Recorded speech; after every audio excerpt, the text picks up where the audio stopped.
Hey guys, what's up? Cobra Axis and Allies here. Today, for the first time, you guys are seeing my Global 36 map, and for good reason, because today I'm going to be showing you a pretty big modification that I've made to Historical Board Gaming's Latin America at War expansion. I really like this thing. I played it in my last Global 36 game, and it was really fun. And there was a few things that I wanted to change, and they worked out pretty well too. So I'm happy to show you guys these, and hopefully maybe they'll inspire you to use this when you're playing this expansion. So first of all, this expansion is just really cool. Like it's definitely General Hand Grenade said in one of his videos. It's definitely going to become one of those Spanish Civil War type expansion sets where people really want to play this every single game because it's just it adds so much of a new theater to the war, and really opens up this whole corner of the map that you really never see anything happening in. So yeah, let's get into what's going on. So first up, there is an expanded setup for all the nations, and I advise you guys to check the setup out at historicalboardgaming.com.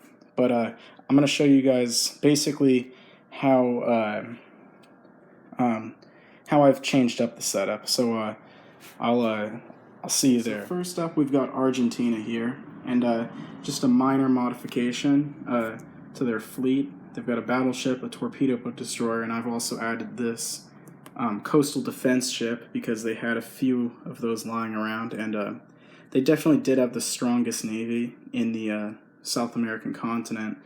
And though this battleship does kind of get the point across, when you compare like a battleship and a TPD to Brazil's navy, it really isn't that much of a difference. So that's why I've added this coastal defense ship.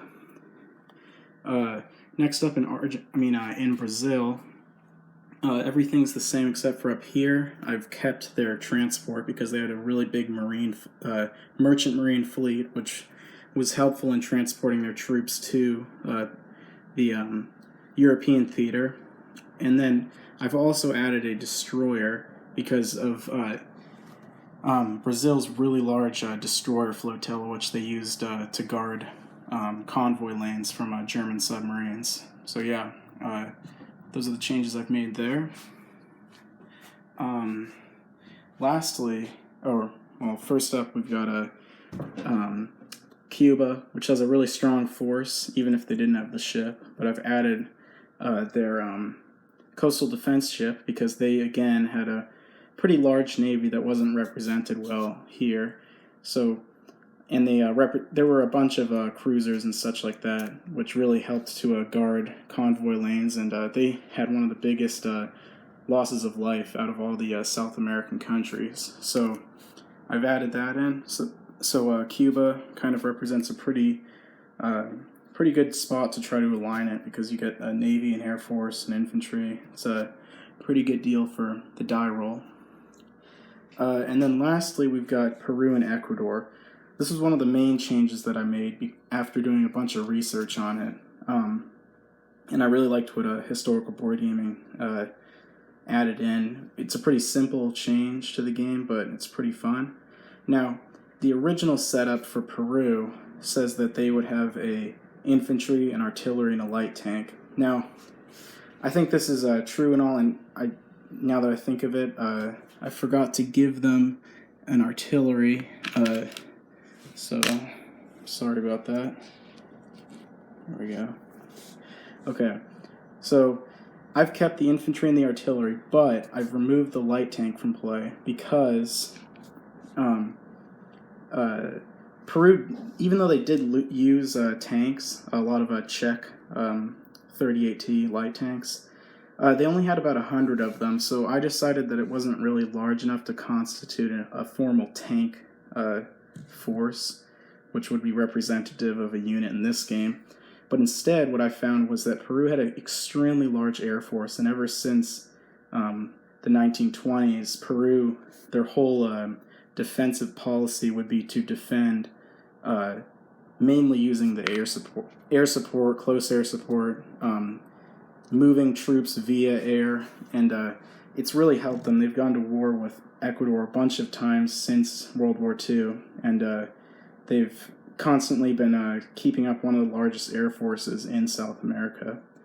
So as you can see here, I've represented that by a fighter, a air transport, and a paratrooper, which you can see here. We've got some nice custom infantry for Peru here and Ecuador. Yeah, but basically that's the change here. But other than that, the rules regarding them stays the same when it comes to in 1941, America gets to make a secret purchase for Ecuador, and Germany secret purchase for Peru.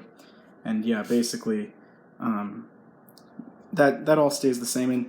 And the majority of this whole expansion, everything in it really just stays the same when it comes to all the die rolls and stuff. And again, I suggest you guys check that out, read up on it, and if you want to implement some of these changes I've made, be sure to try it out. It's pretty fun. It just adds to the historical accuracy and also just the fun. It adds more units, and who doesn't want just more units and more chaos going on down here?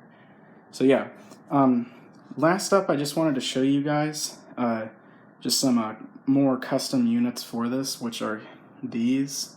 And these are German spies that I've painted up for this expansion set. And here is a radio tower, which is just using a oil derrick from HBG, and it's a pretty cheap piece. So, I mean, as you can see from these guys, which are repurposed Axis and Allies zombies. So, and you might wonder, like, they don't really look like actual people or anything, but I've kind of represented it by that little black dot there. So they're supposed to be like aiming and shooting pistols, basically, but I think I did a pretty good job. Like you can see here, they've got their hat and their dress coat and everything, and then some of them even have suits on, as you can see there. And you can see like from angles like that, also like there, like it does look like he's kind of whipping out a little pistol and trying to make an assassination or something. So I just wanted to show you guys that. But yeah, overall I really like this expansion, and again, I advise you guys check out the rules on Historical Board Gaming, and also go over to General Hand Grenade's YouTube channel and check out his review of this expansion. He really goes in depth when it comes to the rules and stuff, and the die rolling, and you're going to want to know this before you set this up and try playing it for yourself. But again, if you guys want to just take a screenshot or write this down, and basically the unit additions pretty much to the conflict, I highly advise you you do it. It's just, again, it's a lot more fun and historically accurate, and overall I just think it's a pretty cool addition to the game. So other than that, I hope you guys have a great day. Hit the like button, possibly consider subscribing. It helps support the channel and lets me know that you guys are watching these videos and you enjoy them too.